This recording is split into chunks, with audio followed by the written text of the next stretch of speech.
Assalamualaikum warahmatullahi wabarakatuh. Selamat datang di channel saya. Nama saya Wahyu Iksan Armadi Putra dengan NIM 22966 dari SATB Kehutanan angkatan 2021. Pada kali ini saya akan menjelaskan apa itu remote sensing. Apa itu remote sensing? Remote sensing adalah penginderaan atau indera jarak jauh. Remote sensing adalah seni dan ilmu untuk mendapatkan informasi tentang objek, area, atau fenomena melalui analisa terhadap data yang diperoleh dengan menggunakan alat tanpa kontak langsung dengan objek, daerah, ataupun fenomena yang dikaji. Alat yang dimaksud dalam pengertian di atas adalah alat pengindera atau sensor. Pada umumnya, sensor dibawa oleh wahana baik berupa pesawat, balon udara, satelit, maupun jenis wahana yang lainnya, menurut Sutanto. Hasil perekaman oleh alat yang dibawa oleh suatu wahana ini selanjutnya disebut sebagai data penginderaan jauh. Lindgren mengungkapkan bahwa penginderaan jauh adalah berbagai teknik yang dikembangkan untuk perolehan dan analisis informasi tentang bumi. Informasi ini khusus berbentuk radiasi elektromagnetik yang dipantulkan atau dipancarkan dari permukaan bumi.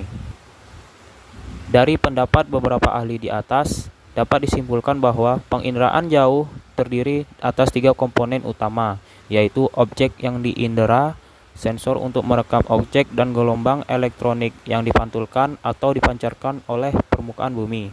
Interaksi dari ketiga komponen ini menghasilkan data penginderaan jauh yang selanjutnya melalui proses interpretasi dapat diketahui jenis objek, area, ataupun fenomena yang ada.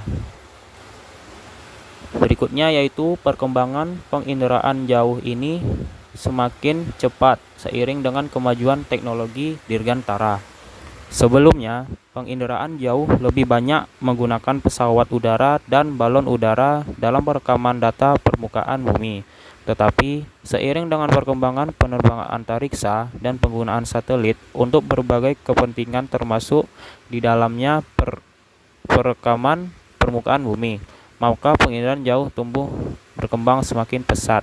Demikian pula halnya dengan penggunaan sensor yang dibawa oleh berbagai wahana juga mengalami peningkatan baik dalam jenis sensor yang digunakan maupun tingkat kedetailan hasil penginderaannya tersebut.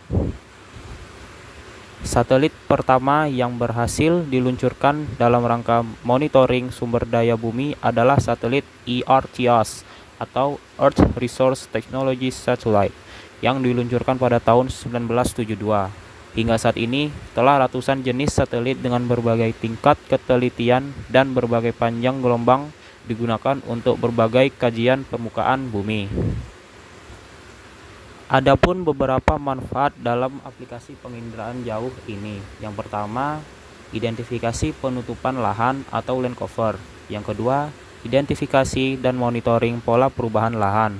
Yang ketiga, manajemen dan perencanaan wilayah. Dan yang keempat, manajemen sumber daya hutan. Dan kelima, eksplorasi mineral. Keenam, pertanian dan perkebunan.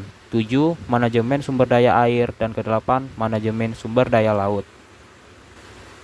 Secara umum dapat dikatakan bahwa penginderaan jauh dapat berperan dalam mengurangi secara signifikan kegiatan survei terestrial dalam inventarisasi dan monitoring sumber daya alam.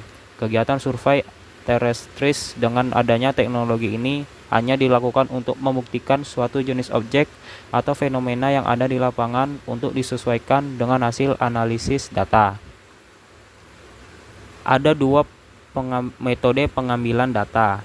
Yang pertama yaitu metode ground based, merupakan metode pengambilan data secara langsung di lapangan. Pengukuran dilakukan secara in situ melalui kegiatan survei lapangan.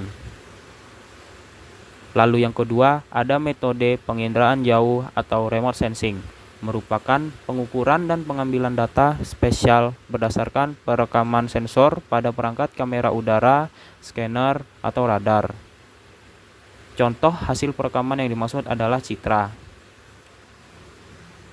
Itu saja penjelasan tentang remote sensing dari saya. Sekian dan terima kasih. Wassalamualaikum warahmatullahi wabarakatuh.